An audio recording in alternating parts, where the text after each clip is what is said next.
Welcome back, everyone. Today's discussion is about which came first, the chicken or the diabetic. No, it sounds funny, but just hold on to that thought for a minute. Let me go over my disclaimer really quick. This is not a medical channel, although I do have a medical background. This is a channel about me sharing my diabetic journey and how I was able to reverse my type 2 diabetes and provide value to the diabetic community. So always seek the advice of your medical professional, your dietitian, your nutritionist, whoever it is that you seek to help you with your diabetes condition, whether it be type 1 or type 2 diabetes. Okay, let's get started. So which came first, the chicken or the diabetic, guys? You guys see the chicken on my desk? Okay. Modern research has clarified the connection between consumption of this miracle food and diabetes, exploring elements such as the glycemic index and sugar levels. This discussion explains how this food affects diabetes, addressing questions such as, does it raise insulin levels, right? And is it safe for diabetics? So I know I asked you guys to kind of think about what we're talking about here. I bet most of you guys don't even know what we're talking about. Have you guessed, guys? I think you guessed wrong. If you're saying chicken, it's wrong. It's not clickbait, but we're talking about eggs today, guys. So if you guess the most perfect food for diabetics, which is the egg, you win the prize today, guys. And that's the most perfect food, period. So some nutritional facts about eggs, guys. Eggs are a highly adaptable dietary mainstay. In other words, you can make eggs in so many different ways, and you can add it to so many different foods, and it's very beneficial because of that. Beneficial for various dietary objectives such as improving blood sugar control, enhancing protein consumption, and boosting overall nutritional value. So what are the benefits for people with diabetes when it comes to the egg? It provides a high quality protein. Eggs contain a high quality protein and essential amino acids which are necessary for bodily function. It's a versatile dietary choice, which I just mentioned above. There may be many ways you can add eggs to your diet and make eggs. It's rich in vitamins and minerals, such as vitamin D, B vitamins, selenium, choline, which may help improve brain health. And this is something we talk about all the time, right? When we're talking about blunting your blood sugar or minimizing your blood sugar spike, we're always talking about healthy fats. You have to incorporate healthy fats into your diet. Healthy fats and eggs contribute to improving overall health. And again, something else, a common theme again, right? So contains antioxidants for eye health, guys. So eggs also contain antioxidants, lutein and zeaxanthin, which have been known to be good for eye health. And anytime you have antioxidants, you know it's good for a diabetic. It also increases satiety and weight management. So it makes you feel full and helps you control your weight. And controlling our weight as diabetics is very important. I used to be about 205 pounds before I started this journey to reverse my type 2 diabetes and my blood sugar and my A1C. I am about 160, 165 now, which I don't know if I look the best at 160, 165, but I feel so much better. So eggs help increase satiety and promote weight management because of their high protein content. So it's best to include eggs in your meal plan. So the protein is the key as well, guys. We always talk about protein in all of our videos here, right? So protein by itself, you need to understand, will raise your blood sugar. So you're going to have to incorporate protein with other things, and we'll talk about that. That's part of the glycemic load, not glycemic index. So the glycemic index of eggs, due to their minimal carbohydrate sugar content, eggs carry a glycemic index score of 0, guys.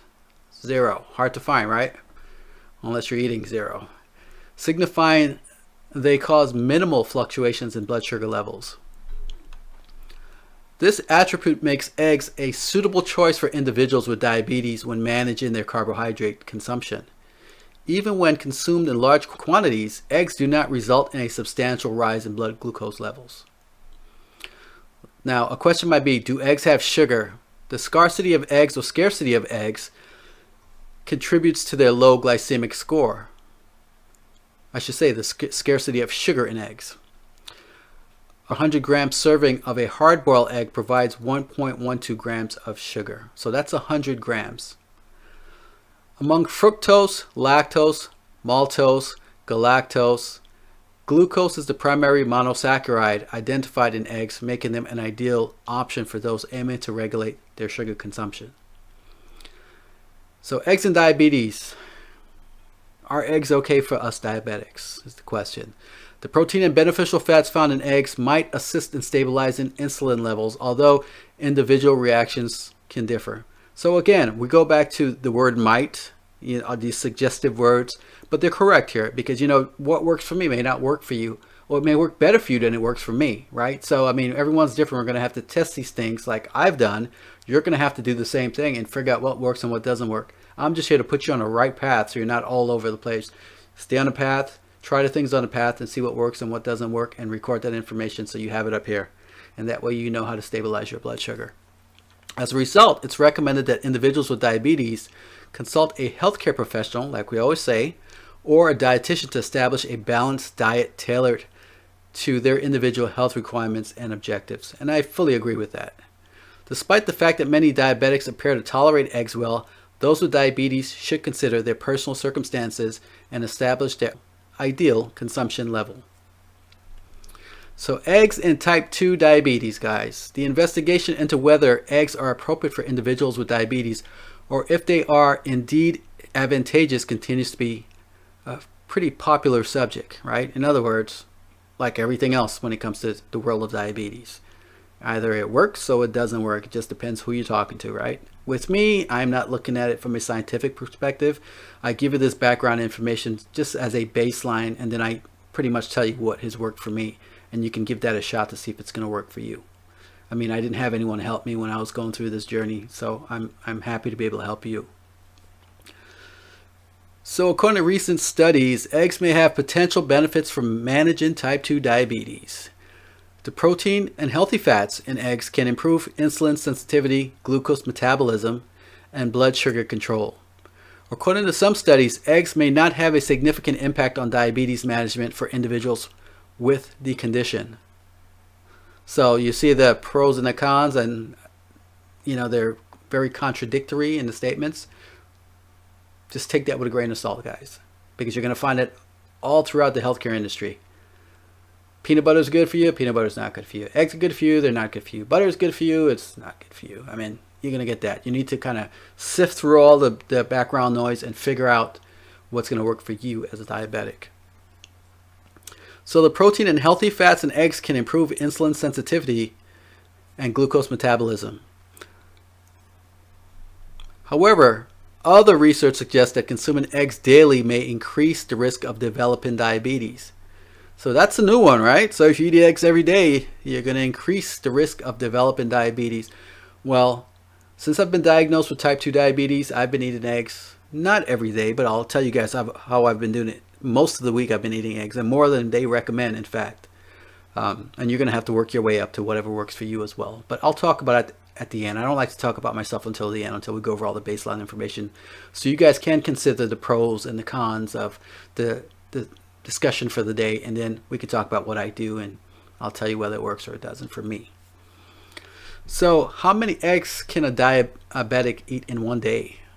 The appropriate amount of eggs that individuals with diabetes can safely consume is a matter of individual consideration, taking into account factors such as overall dietary patterns, blood sugar control goals, whatever your goal is as a diabetic to control your blood sugar, your number, and existing health conditions. So you may have other conditions in addition to diabetes. You may have high blood pressure. You may have high cholesterol. There may be other conditions that you're dealing with. So all of these things play a factor in making this decision, how many eggs you can have in a day. And again, seek the advice of your medical provider if you're unsure.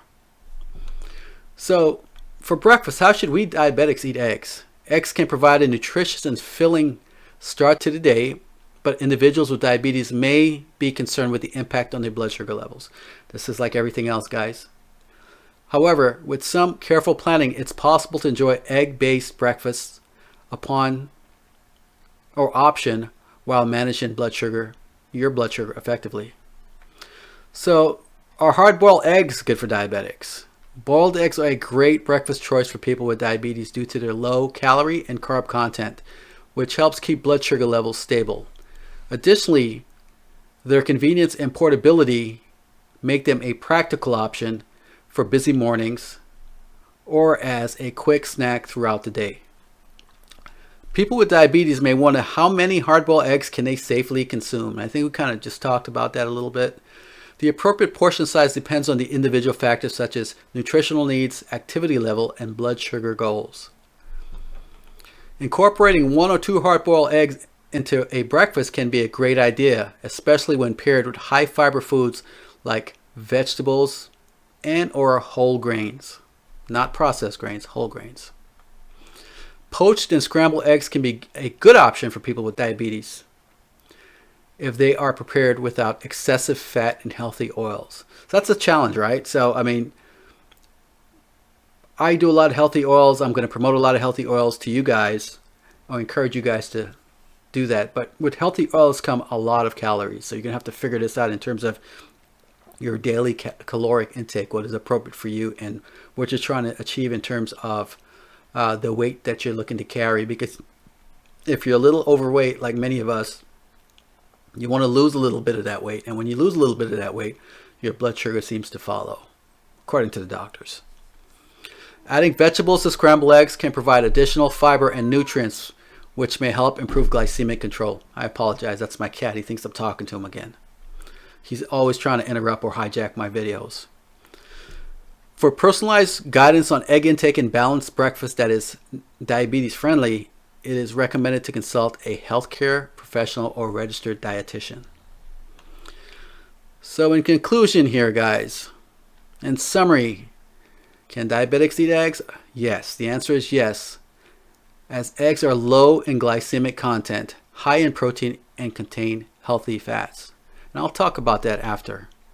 Some studies suggest that eggs can have a positive impact on diabetes management, while others suggest no impact or a negative impact on people with diabetes, right? Regardless of whether you're committed to a low glycemic diet, prioritizing protein-rich foods, or aiming to enrich your nutrient consumption, eggs prove to be adaptable and a beneficial inclusion to your diet. Eggs can be safe and a healthy choice for individuals with diabetes as they have a minimal impact on blood sugar levels. While it's recommended to consult a nutritionist, individuals with diabetes can safely consume up to 2 eggs per day as part of a balanced diet. The limited impact on blood sugar coupled with the broad spectrum of nutrients establishes eggs as a key component of a well-rounded and health-oriented diet. So let's do what we always do. Let's talk about how I eat eggs. Well, I eat eggs several times a week. I work out Monday, Wednesday, and Friday, so I don't eat eggs Monday, Wednesday, and Friday because after I work out for breakfast, I make a smoothie, and they don't include eggs. But Tuesday, Thursday, Saturday, and Sunday, I eat eggs. And it says, 2 eggs. They recommend 2 eggs. I eat 4 eggs. Tuesdays, Thursdays, Saturday, and Sunday.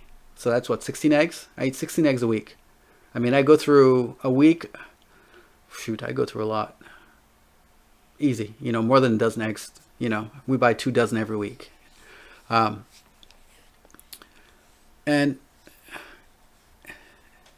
eggs have protein in it. They have the good fats in it. The only thing that's missing, in my opinion, is the fiber component. Remember in some of my other videos I talked about the 3 components that you need to help blunt your blood sugar spike after a meal, and the fiber was the key, right? So here we're just missing fiber. So eggs is the perfect food. An egg is a perfect food. Good fat, protein, and just add the fiber. Add the psyllium fiber or add the vegetables as a fiber if you can. But if you're going to add the vegetables and the psyllium, remember you have to have some of that beforehand before you eat the eggs, because what that does is it's going to coat your stomach and prevent the blood sugar spike, because it's not going to all absorb at one time. And that's pretty much it, guys. That's proven to work for me. This is my little discussion about eggs. I'd like to know how you guys eat your eggs and what effects it has on your blood sugar. Post it in the comments below or in our community section, and let's have a discussion about it, guys. I'm open to hearing what you have to say, and if there's anything I'm missing here, please add it to the comments below, because I'm always open to learning and With diabetes, we're always learning. So that's pretty much it for me today, guys. You guys have a great day, and I'll see you on the next video.